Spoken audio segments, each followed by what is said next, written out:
Lawrence Hart was certainly bewitched, bothered, and bewildered throughout his short life. He has been described as a playwright, a poet, even a genius. With his lyrics, he transformed the art form of musical theatre in the early 1920s up to his early death in 1943. He met the young composer Richard Rodgers, and as they say, the rest is history. He penned such songs as Manhattan, the Lady is a Tramp, Where or When and I Could Write a Book. Such songs transcended the musical theatre into the American Songbook. This is the story of a tortured man who helped form the foundations of musical theatre as we know it today. This is the story of lyricist Larry Milton Hart.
Larry Milton Hart was born in Manhattan, Harlem, New York, on May 2, 1895. He was a lyricist and sometimes described as a playwright. He was one of 3 children, Jimmy and Theodore, known as Teddy, born to Max and Frida Hart, of German descent. Frida struggled to bear children, which made her depressed. She also regretted not having a daughter. However, with Larry, and 2 years later the arrival of Theodore, she felt the family was complete. Max was referred to as the old man by the boys. On Lawrence's birth certificate was the name Lawrence, a mistake by the recorder at the time due to Frida's German accent. But Frida called her son Laurie, and to everyone else, he was known as Larry. The Harts lived in an apartment in Allen Street on the Lower East Side of New York.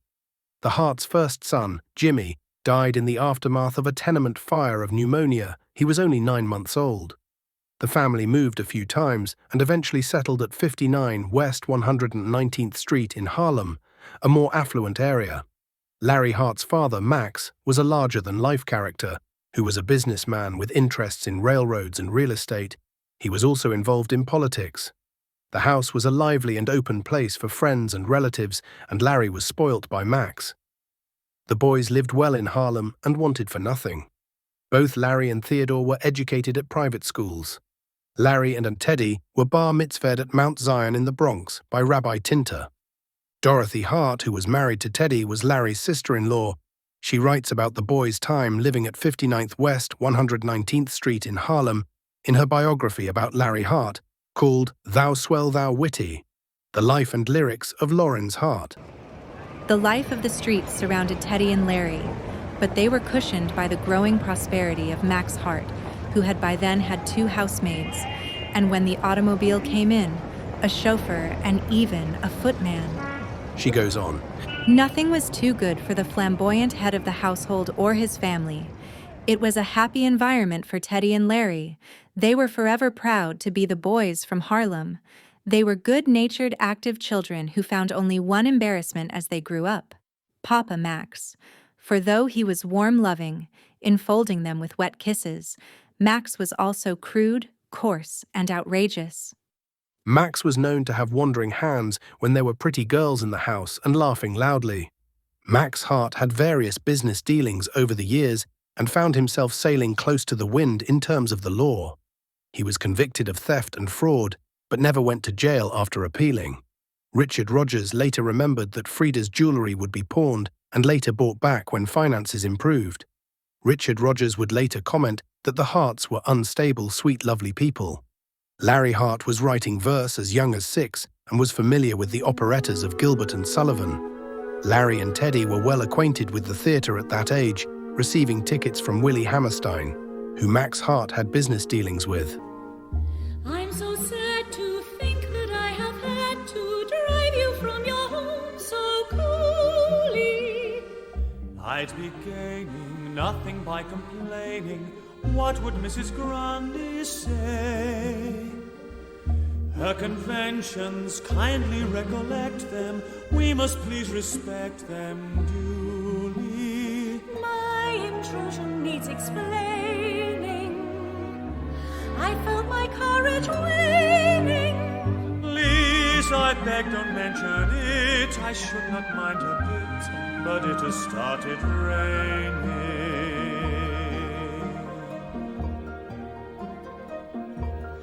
Oh, the rain comes a pitter-patter, and I'd like to be safe in bed. Skies are weeping while the world is sleeping, trouble heaping on our head. It is vain to remain and chatter, and to wait for a clearer sky. Helter-skelter, I must fly for shelter till the clouds roll by.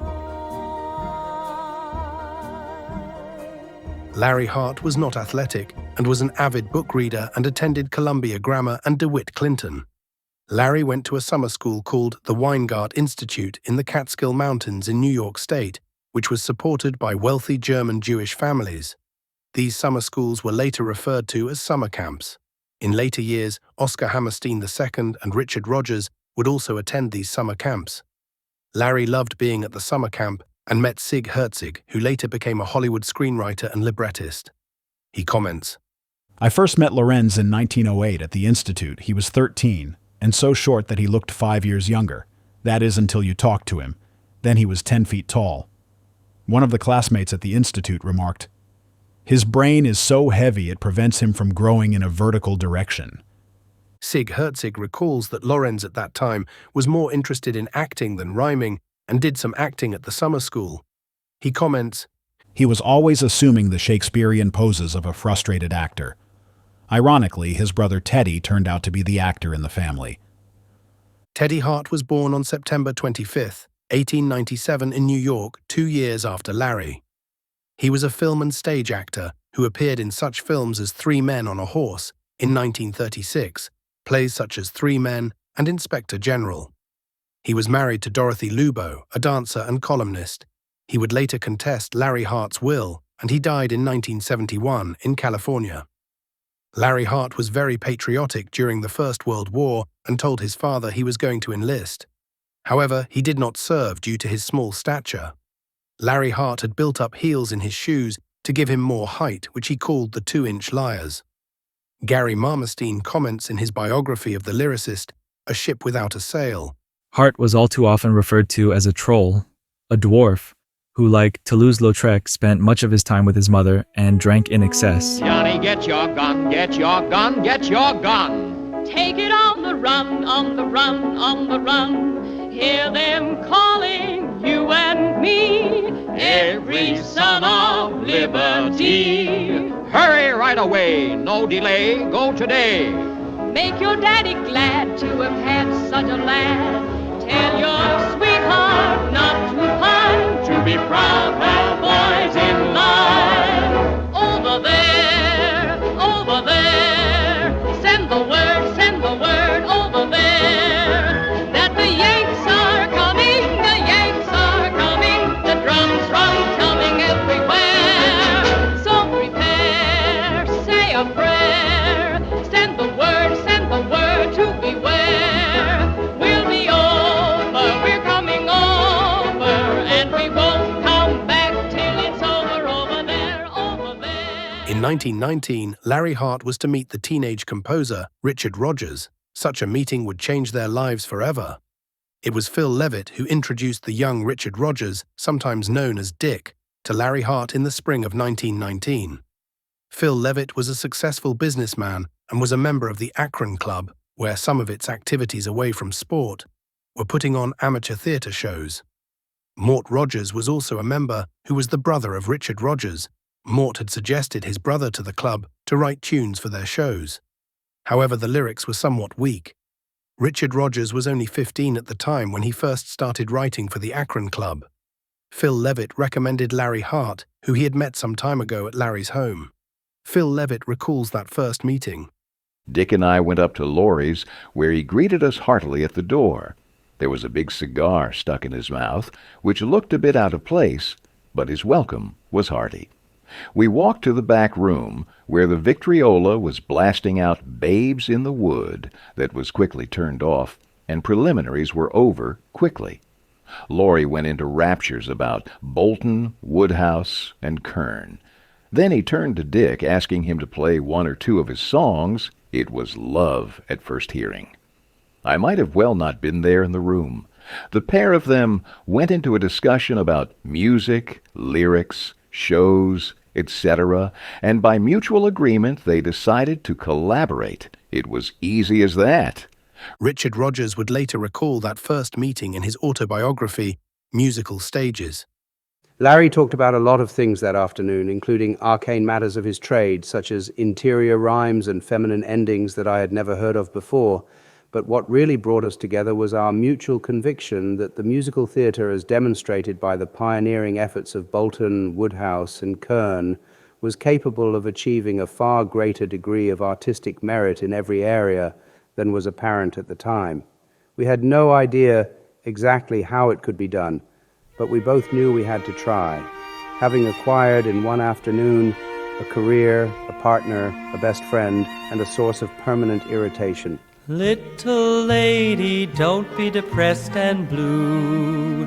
After all, we're both in the same canoe.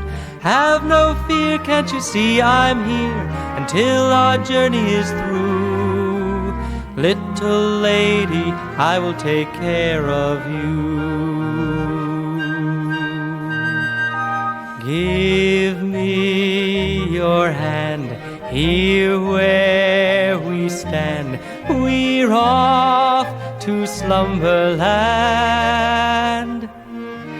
Come dry your eyes, I'll sympathize like a father, mother, brother.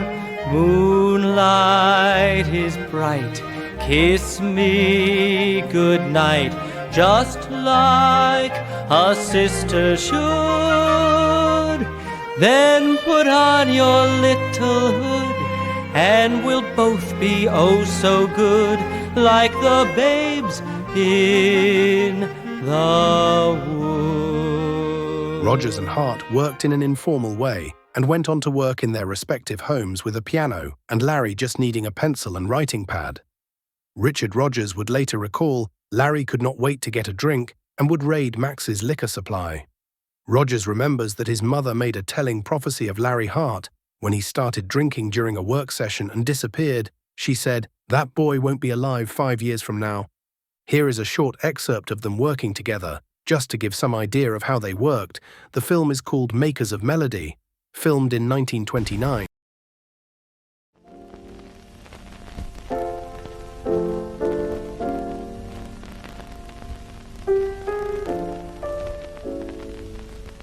Here in my arms, I think it's adorable.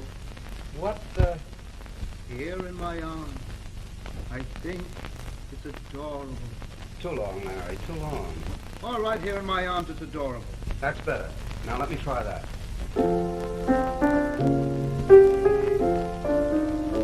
Huh? No, let me try it again. Wait a minute, Dick. The beginning of that is sweet, but the ending is sour. All right, I'll try it again. All right?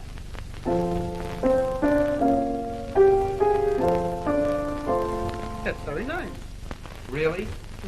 Well, that's the first kind word you've said to me in 2 weeks. Oh, shut up. All right, now what are you going to do after that? Let me see.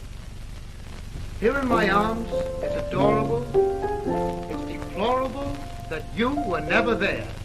Not there. Not good. All right, now let's go ahead. All right. Here, in my arms, it's adorable. It's deep.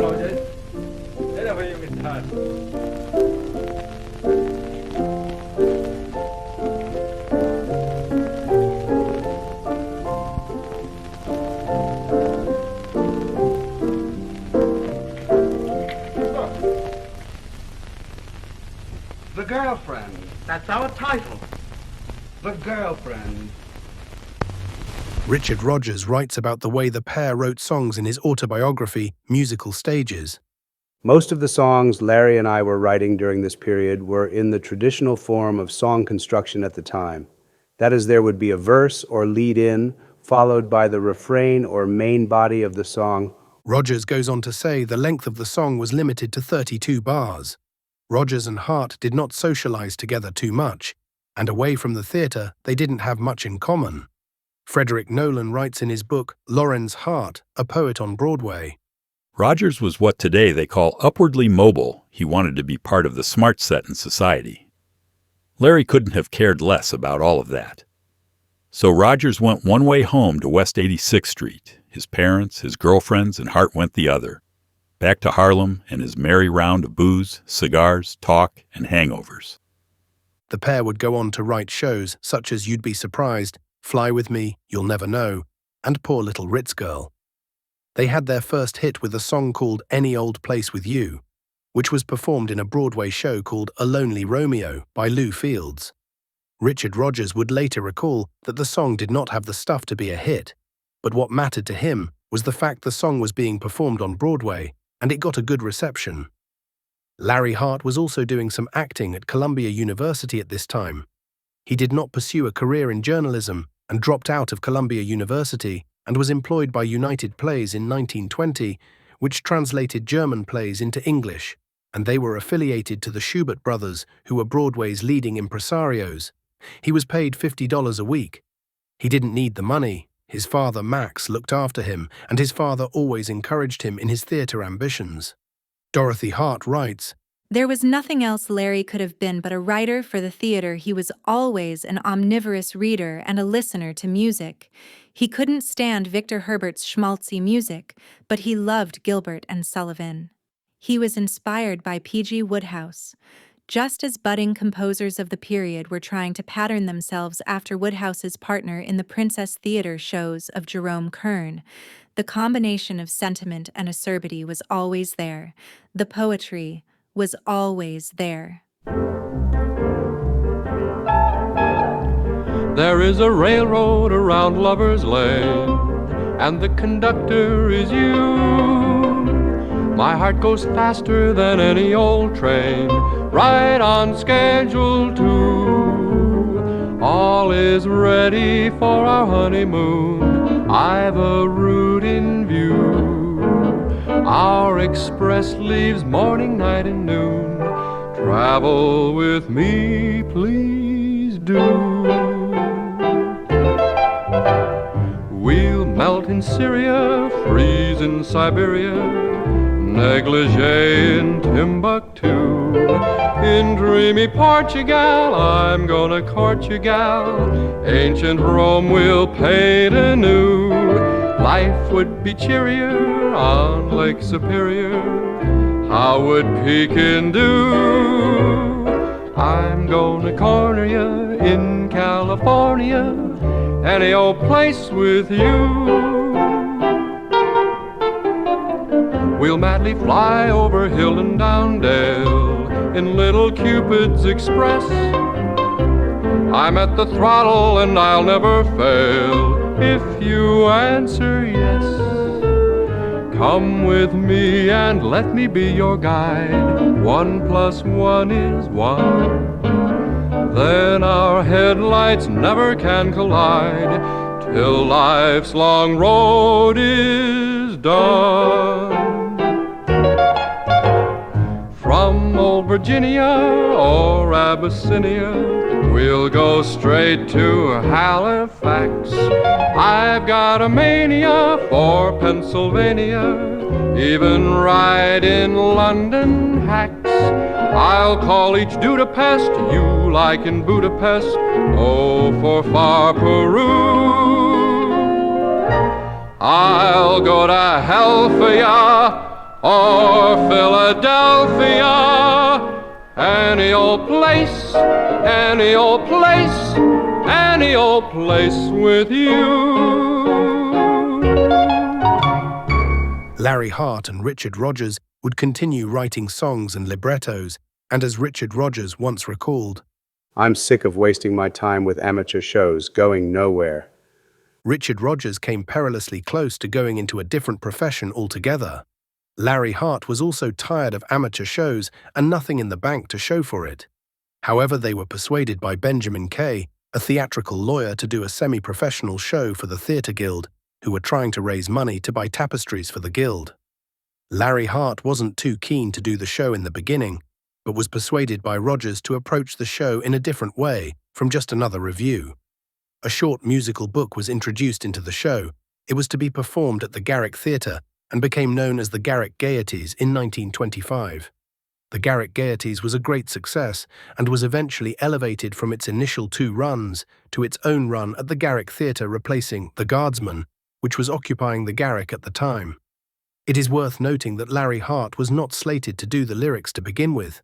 It was Edith Meiser, who was an American author and actor. After she heard some of the music and lyrics, she knew she was outclassed and stood aside. She comments from Dorothy Hart's biography of Larry Hart, "Thou swell, thou witty."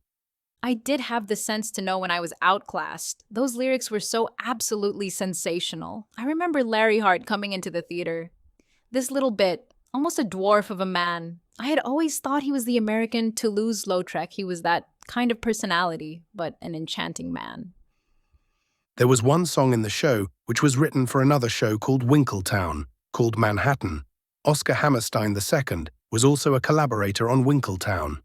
The song was performed by Sterling Holloway and June Cochran, and according to Rodgers, the audience ate it up. Richard Rodgers comments in his autobiography, If one song can be said to have made Rodgers and Hart, it surely was Manhattan.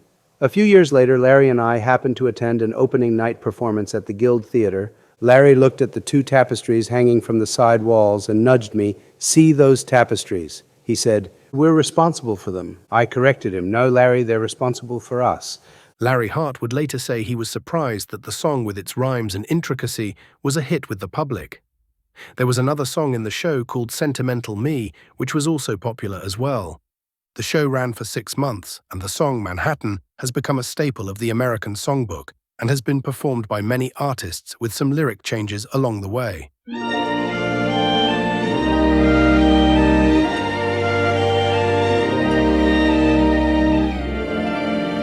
Summer journeys to Niagara and to other places aggravate all our cares. We'll save our fares. I've a cozy little flat in what is known as Old Manhattan. We'll settle down right here in town. We'll have Manhattan, the Bronx and Staten Island too.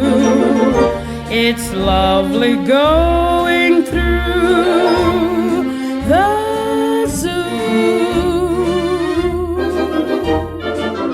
It's very fancy on old Delancey Street, you know.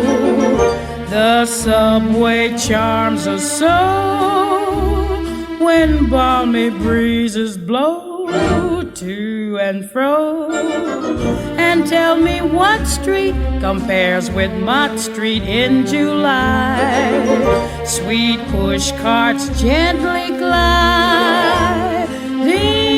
by. The great big city's a wondrous toy, just made for a girl and boy. We'll turn Manhattan into an Isle of Joy. We'll go to Yonkers, where true love conquers in the wilds, and starve together, dear, in childs. We'll go to Coney and eat bologna on a roll. In Central Park we'll stroll, where our first kiss we stole, soul to soul. And My Fair Lady is a terrific show, they say. We both may see it close someday. The city's glamour can never spoil the dreams of a boy and girl. We'll turn Manhattan into an Isle of Joy. A second and third, Garrick Gaieties, was also performed in 1926 and 1930. Rodgers and Hart continued with their output with Dearest Enemy, The Fifth Avenue Follies, The Girlfriend, Peggy Ann, Betsy, Connecticut Yankee, She's My Baby, and Present Arms. Larry Hart's father, Max, died in 1928 at the age of 62 of a failing heart and arteriosclerosis. His two sons were by his side. On his deathbed, he knew he was dying and told Larry and Teddy not to tell their mother till morning. His final words were, "Don't grieve for me, I didn't miss anything." Larry said of his father he was a wonderful character. Given Max's business dealings over the years, Larry Hart was pursued by Max's creditors, so much so that Larry made provision in his will about creditors coming for settlement from Teddy and Dorothy Hart. Rodgers and Hart continued with their shows including Chi-Chi in 1928, Spring is Here in 1929, Heads Up Again in 1929, and Simple Simon in 1930. Two songs from Heads Up and Simple Simon are now part of the American Songbook. A Ship Without a Sail and 10 Cents a Dance. Jerome Kern once commented that 10 Cents a Dance was the best song Rodgers and Hart had produced up to that date. High praise indeed. 10 cents a dance, that's what they pay me. Gosh, how they weigh me down. 10 cents a dance, dandies and rough guys, tough guys who tear my gown. 7 to midnight I hear drums, loudly the saxophone blows. Trumpets are tearing my eardrums. Customers crush my toes. Sometimes I think I found my hero, but it's a queer romance. All that you need is a ticket. Come on, big boy, 10 cents a dance. Fighters and sailors and bow-legged tailors can pay for their tickets and rent me. Butchers and barbers and rats from the harbors are sweethearts my good luck has sent me. Though I've a chorus of elderly bones, stockings are porous with holes in the toes. I'm here till closing time. Dance and be merry, it's only a dime. Sometimes I think I found my hero, but it's a queer romance. All that you need chicken. Come on, big boy, 10 cents a dime.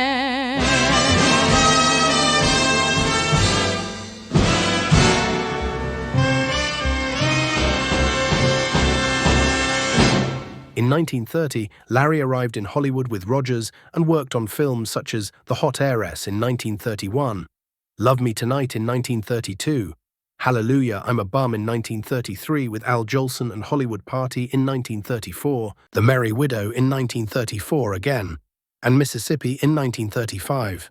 Francis Manson, a story editor for Columbia Pictures, comments about being with Larry in Hollywood. I adored Larry and was never bothered by his short stature. He was so dynamic and energetic, his presence was so magnetic. We went to the Clover Club one night, a gambling place on the Strip in Hollywood. Money poured out of every pocket as he placed bets. In a short while, he had won quite a bundle. The bills went back, crumpled up into every pocket. He never seemed to carry a wallet.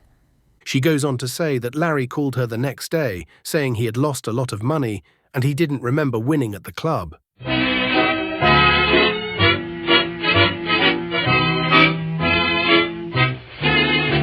The weather's getting fine. The coffee tastes like wine. You happy hobo sing, hallelujah, I'm a bum again. Why work away for wealth when you can travel for your health? It's spring, you hobo sing, hallelujah, I'm a bum again. Richard Rodgers never liked being in Hollywood, but went to parties to meet the right people. It was also an unhappy time in part for Richard Rodgers, as in 1932, his wife Dorothy Rodgers lost a baby girl just after giving birth.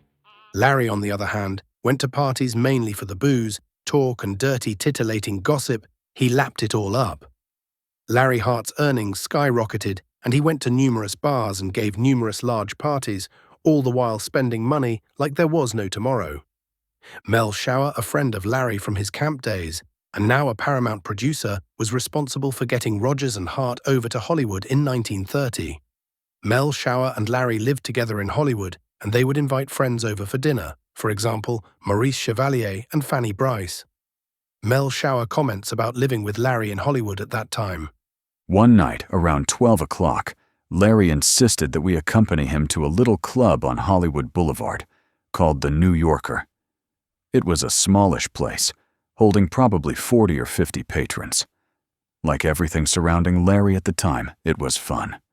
At closing time, and it had to be closing time before Larry would give up, Larry called the headwaiter and paid for everyone's check in the place.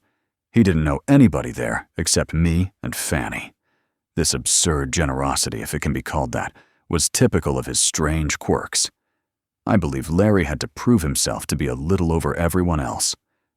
Mel Shower would also comment that this behavior of Larry would give Larry a sense of power. He may have felt he was being ignored by service staff because he was short and not a well-known celebrity at the time. Buying drinks for everyone was common for Larry, and as Mel Shower said, he didn't have to buy friends.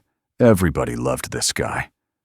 Mel Shower also comments that it was difficult to talk to Larry about intimate things or unpleasantness, and he would just brush you aside, and he couldn't care less about money.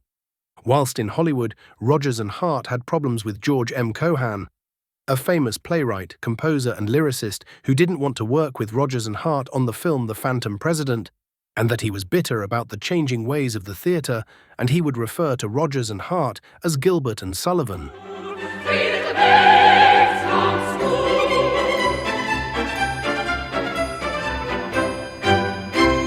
Whilst in Hollywood, they worked in 5 studios, all told Warner's, Paramount, MGM, RKO, and United Artists. Larry and Rodgers returned to New York in 1935 and back to Broadway. Larry Hart was a frequent visitor to Sardi's, a restaurant in New York, famous for its caricatures of celebrities who frequented the place, including Larry's. The restaurant kept whiskey out of sight, which was served to patrons of the establishment. This was at a time of the National Prohibition Act, known informally as the Volstead Act, 1919. Vincent Sardi wrote in his autobiography, Sardi's The Story of a Famous Restaurant, about Larry coming in with his friend, Doc Bender, who never hid his preference for young men. Vincent's wife, Jenny, treated Larry like one of the family, and Larry would tell her he would stop drinking one day. However, when his friends would come into the restaurant, any notion of giving up the drink went out of the window. Gary Marmerstein comments in his biography of the lyricist, A Ship Without a Sail. Larry Hart could feel safe at Sardi's. The family recognized his gifts, fed him, left him alone, put him to bed if necessary, and put him in a cab after dawn. Larry would always pay for the drinks, and Larry would fall asleep after a session, and Jenny would make a bed for him at the back of the restaurant. It seems we stood and talked like this before. We looked at each other in the same way, but I can't remember where or when.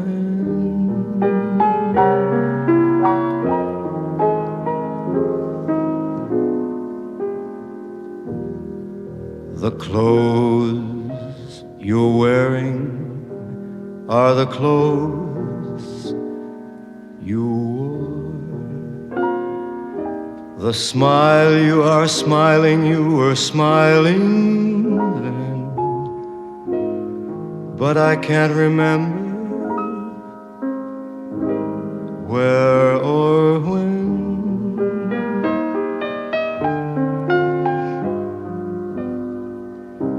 Some things that happened for the first time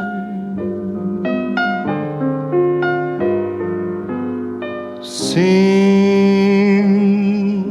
to be happening again.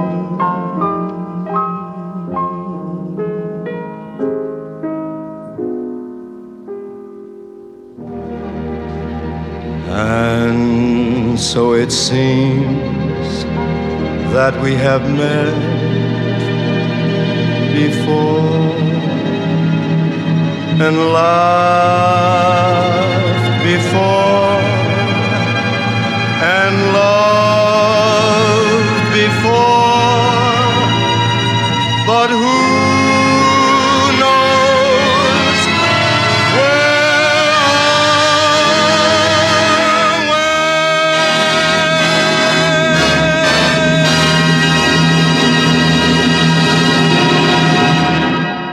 One of Larry Hart's friends and advisors was Doc Milton Bender, who was a former dentist, and he became a theatrical agent. One of his clients was George Balanchine, a Russian choreographer, who would play an important role in Rodgers and Hart's musicals. Doc Bender ingratiated himself into the Hart's family home, playing the piano for Frida Hart. He represented Larry, and Larry liked having him around. Dorothy Hart comments in her book, "Thou swell thou witty about Doc Bender." As a bachelor who could stay up all night as a roving companion, he attached himself to Larry, ever in the pursuit of laughter.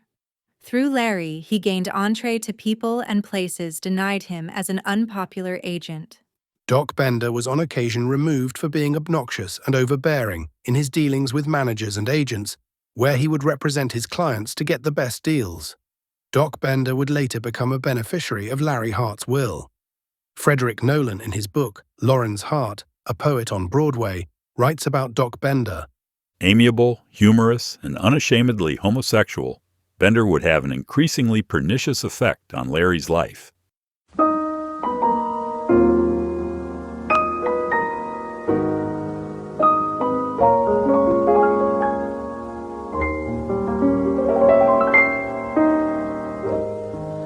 Love for sale.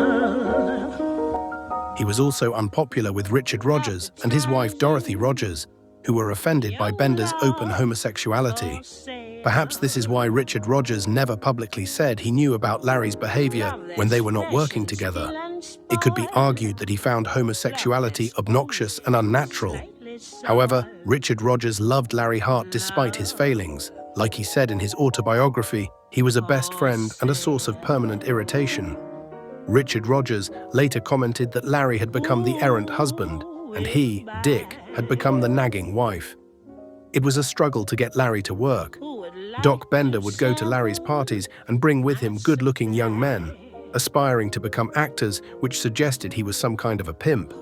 We can speculate that Larry's disappearances whilst working with Richard Rodgers had something to do with his friendship with Doc Bender. For example, going to speakeasies, bathhouses, hotels, going to Miami and Mexico, fraternizing with beach boys or sailors. It was alleged that Larry Hart was a closeted homosexual and hid his true sexuality, but nothing appeared in print though. Richard Rodgers said there was never a suggestion of Larry's private personal life in the papers, including his excessive drinking, because the newspapers liked him, and they didn't want to besmirch him. Many of Hart's friends who knew him socially have stated he was a discreet homosexual. Larry once proposed to an opera singer called Nanette Guildford, but she turned him down. He also proposed to Frances Manson, a story editor, and Vivian Siegel, a singer and actor. All these women were very good friends with Larry, but they all turned him down. Was his proposals out of love and affection, or was it to appease his mother Frida, who was always on at him to marry like Teddy?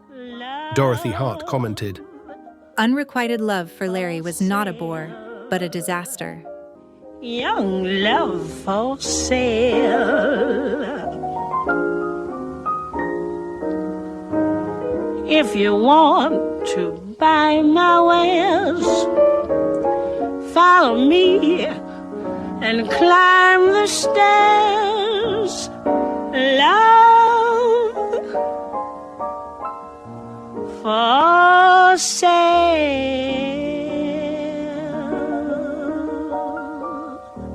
Perhaps it could be argued that Larry, like Cole Porter, who was homosexual as well, felt this would give him respectability.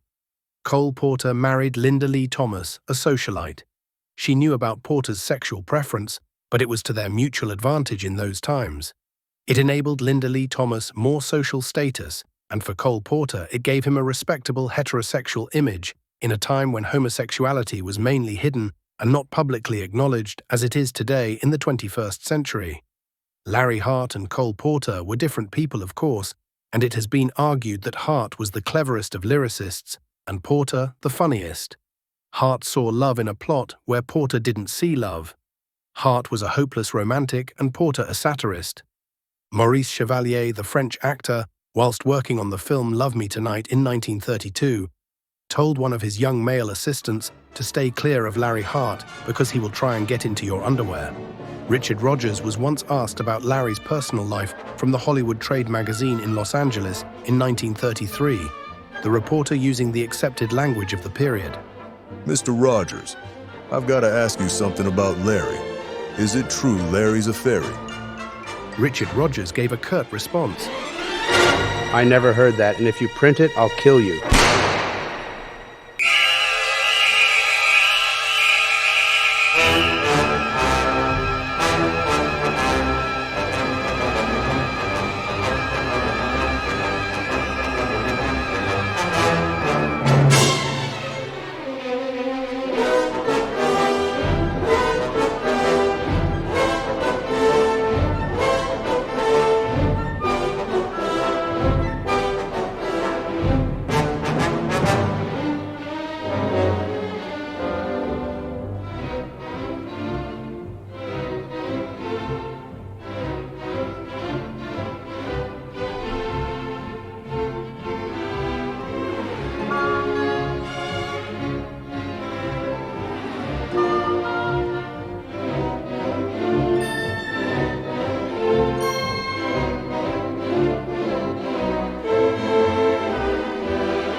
Larry worked on the musical Jumbo with Rodgers in 1935, which was later remade in 1962 with Doris Day, and again with Jimmy Durante, albeit with a different plot. The pair went on to work on the musical On Your Toes in 1936. Larry met George Balanchine, a Russian ballet choreographer who arrived in America in 1933 through Doc Bender and worked on the musical On Your Toes, which was to feature a ballet sequence in the story first offered to Fred Astaire, but he turned it down because he thought that the role would clash with his style and image at the time. According to George Balanchine, On Your Toes was Larry's idea. He comments, "It was Larry who first wanted me for On Your Toes. I was newly arrived from Europe, and it was not easy getting started in a new country. The Slaughter on 10th Avenue Ballet was Larry's idea. He was so full of wonderful ideas and worked very hard. What no one realized was that he was so quick. His mind worked so fast that in a few minutes, whatever you needed, a suggestion, a lyric, he would do it very fast." According to Richard Rodgers, both he and Larry wanted to showcase Fred Astaire's dancing talents, and they both came up with the idea for On Your Toes. On Your Toes was to change musical theatre on Broadway, because it used classical dance and a jazz score to advance the story for the first time.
Rodgers and Hart would work with George Balanchine on Babes in Arms in 1937, I Married an Angel in 1938, directed by Joshua Logan, who would later feature in Richard Rodgers' career, and The Boys from Syracuse again in 1938. These shows produced songs that have now become part of the American Songbook, for example, My Funny Valentine and Where or When. You're my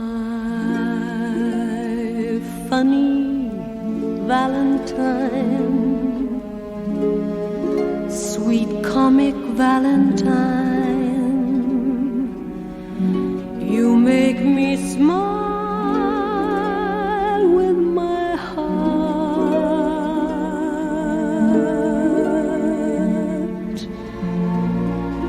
Your looks are laughable, unphotographable, yet you're my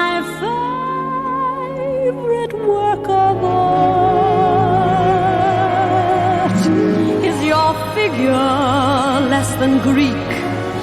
Is your mouth a little weak when you open it to speak?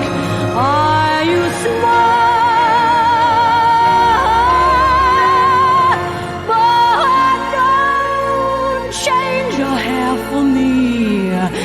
Not if you care for me. Stay, little Valentine, stay. Each day is a Valentine's Day.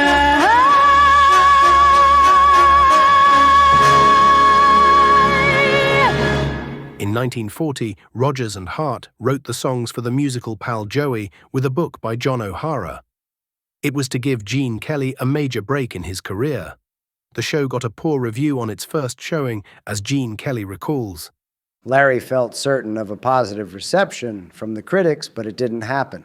After the opening night, Larry gave a party for the cast at his home. At a certain point in the evening, he listened to a report of the critics' reviews on the phone. They were not good. Larry burst into tears and went into his room. We couldn't get him out.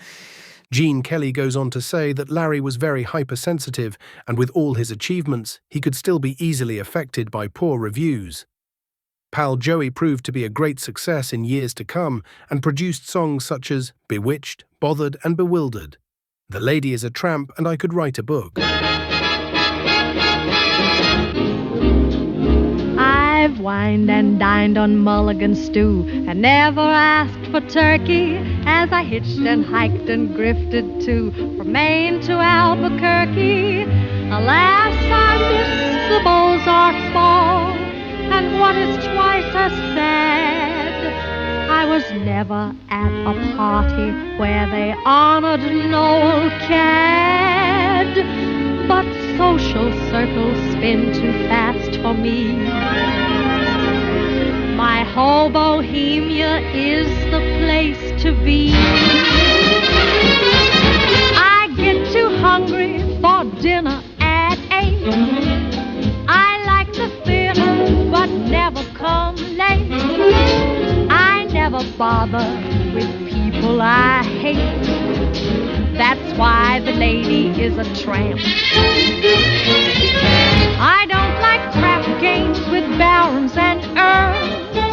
Won't go to Harlem in ermine and pearls. Don't dish the dirt with the rest of the girls. That's why the lady is a tramp. I like the free, fresh wind in my hair, life without care. I'm broke, that note. Hate California, it's cold and it's damp. That's why the lady is a tramp. In 1940, Richard Rodgers was becoming increasingly worried about Larry's behavior, so much so that he wanted to have him committed to get help with his drinking. He contacted Dorothy and Teddy Hart for help, but they were both adamant that Larry should not be committed against his will, and they would never consent to it. Dorothy had taken advice from a psychiatrist. She comments, I talked to a psychiatrist quite frankly about Larry's deteriorating condition and explained that several doctors with whom I had conferred emphasized that nothing would help a man in Larry's condition if he wasn't ready to ask for help. In 1942, Rodgers and Hart worked on the musical by Jupiter, all the while Larry's drinking and depression were getting worse, even to the point where his own brother Teddy didn't recognize him as he was, and it broke him to see Larry like this. In 1942, a folk play called Green Grow the Lilacs came across Richard Rodgers' desk by way of the Theatre Guild, and he was enthusiastic to write the score for it. However, there was one problem: Larry Hart. The Theatre Guild made the assumption that Rodgers and Hart would do the music and lyrics. However, they did not know the state of Larry Hart and his drinking binges. As a fallback, Rodgers had Oscar Hammerstein II to come in on the project if Larry let Rodgers down. Rodgers writes, I wanted to make one last effort to continue with Larry. I told him my desire to do the show. Rodgers arranged to meet Larry to discuss the project. Larry arrived at their publishing house, Chappelle and Company, looking disheveled and looking like he hadn't slept for weeks. Rodgers had to be blunt with Larry about his behavior and how it was impacting on their partnership. Larry told Rodgers he was in no condition to do the project and that he wanted to go to Mexico for a break. Rodgers knew this was bullshit and that Larry's reasons to going to Mexico was to get drunk and come back in a worse state than when he left. Rodgers was desperate to work something out, with Larry even suggesting they both go to a sanitarium, anything to get Larry off the street and away from the booze. It was all to no avail. In the end, Larry apologized to Rodgers for his behavior and confessed to Rodgers he never understood why he put up with him for all these years. Rodgers told him in no uncertain terms, If you walk, I will get somebody else to do it. Larry asked who. Oscar Hammerstein. Larry congratulated him on his choice and told Rodgers to forget about him and carry on with Hammerstein. Larry's parting shot to Rodgers was, I don't think Green Grow the Lilacs can be turned into a musical. I think you're making a mistake." With that, the partnership was finished.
Larry went to Mexico and came back worse for wear as a result.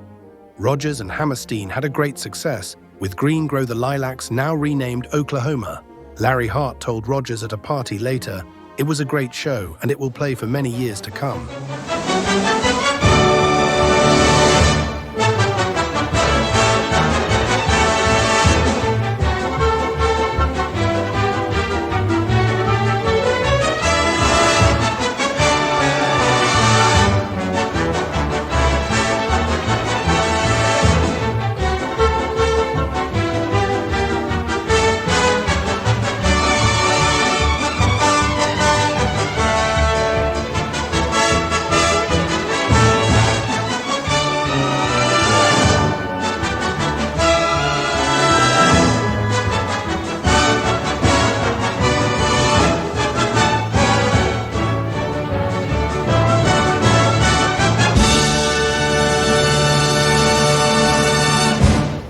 Larry's mother, Frida, died in 1943, and it was devastating for Larry. Frederick Nolan writes, Larry Hart had lost everything he loved. First, Dick, now Frida. His life was pointless. He was drunk much of the time. Richard Rodgers and Oscar Hammerstein II were riding the crest of a wave with Oklahoma. However, Rodgers could not help think of Larry. He writes, I very much wanted to continue the partnership with Oscar Hammerstein, but it was impossible to make a clean break from Larry. He goes on to say that he thought because of the success of Oklahoma, it might spur Larry onto getting back to work and stop destroying himself. Rodgers said he could work with other lyricists, and Oscar Hammerstein was also of the same temperament, that he also could work with other composers, but Larry could never work with another composer. Beat out that rhythm on a drum, beat out that rhythm on a drum. Beat out that rhythm on a drum. And I don't need no tune at all. Beat me that rhythm on a drum. Beat me that rhythm on a drum. Beat me that rhythm on a drum. And I don't need no tune at all.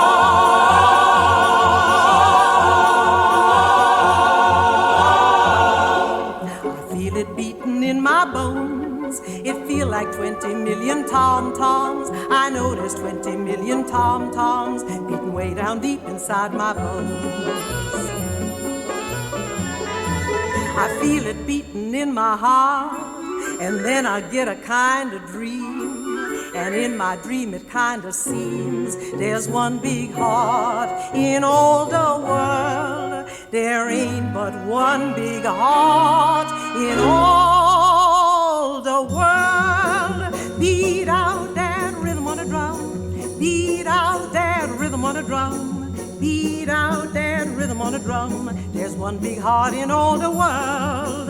Beat out that rhythm on a drum. Beat out that rhythm on a drum. Beat out that rhythm on a drum. There's one big heart in all the world. As Oscar Hammerstein was busy with Carmen Jones, Rodgers was able to work with Larry again, but he was reluctant to start something new given Larry's behavior. Rodgers came upon an idea of a revival of Connecticut Yankee with Vivian Siegel. His thinking was that it would be good for Larry. Whilst working on the revival, Larry behaved himself and did the work according to Rodgers. However, once the work was over, Larry succumbed to the drink again, which on this time proved to be fatal. Larry Hart had a habit of leaving his coat and hat in bars, and at that time, November 1943, it was freezing cold. Larry went to the opening night of Connecticut Yankee. During the intermission, he went out for a drink, going into the pouring rain, and came back soaked to the skin. Dorothy Hart was also at the theatre that night and took Larry home to her apartment, where he stayed the night. In the morning, he had gone and disappeared, until he was found by Fritz Loewe, the composer, sitting on a curbside in the rain and in a drunken state. A few days later, Larry ended up in hospital with pneumonia and was in a coma. His last words were spoken to a nurse, "What have I lived for?" Larry Hart died on the 22nd of November 1943 and is buried in Mount Zion Cemetery in Queens County, New York.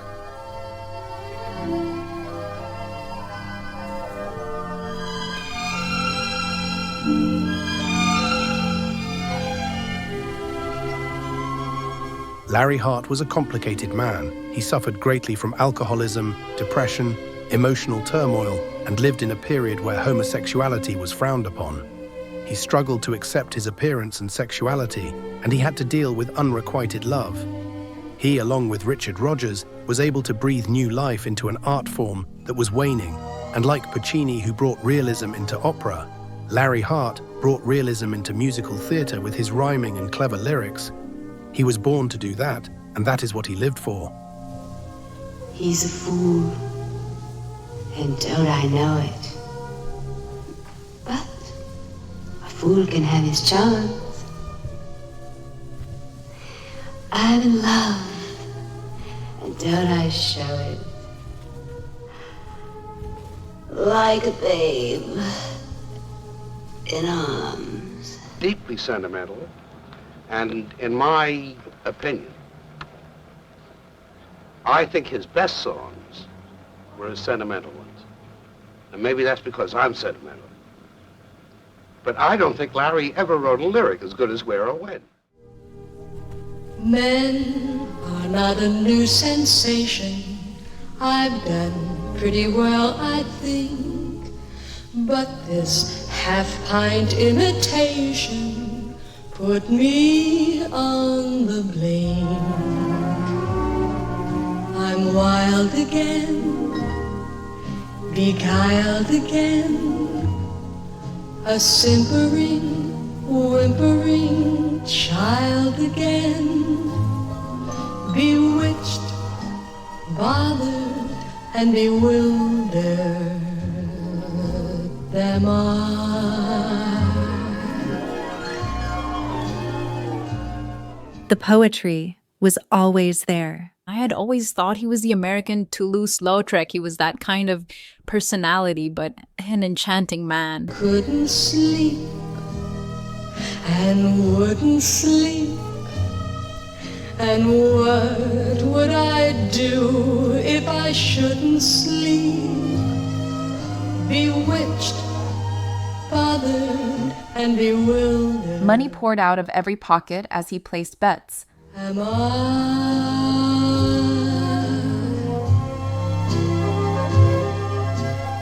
lost my heart, but what of it? My mistake, I agree. He's a laugh, but I love it because the laugh's on me. He didn't have to buy friends. Everybody loved this guy. He was drunk much of the time. Still he is, but still he is all mine, and I'll keep him until he is bewitched, bothered, and bewildered like me. Unrequited love for Larry was not a bore, but a disaster.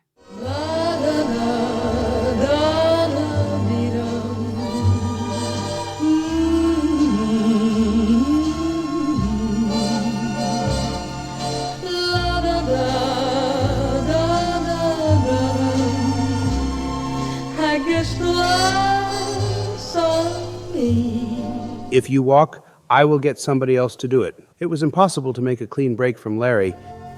I've tripped again. The way to my heart is unzipped again. Bewitched, bothered, and bewildered.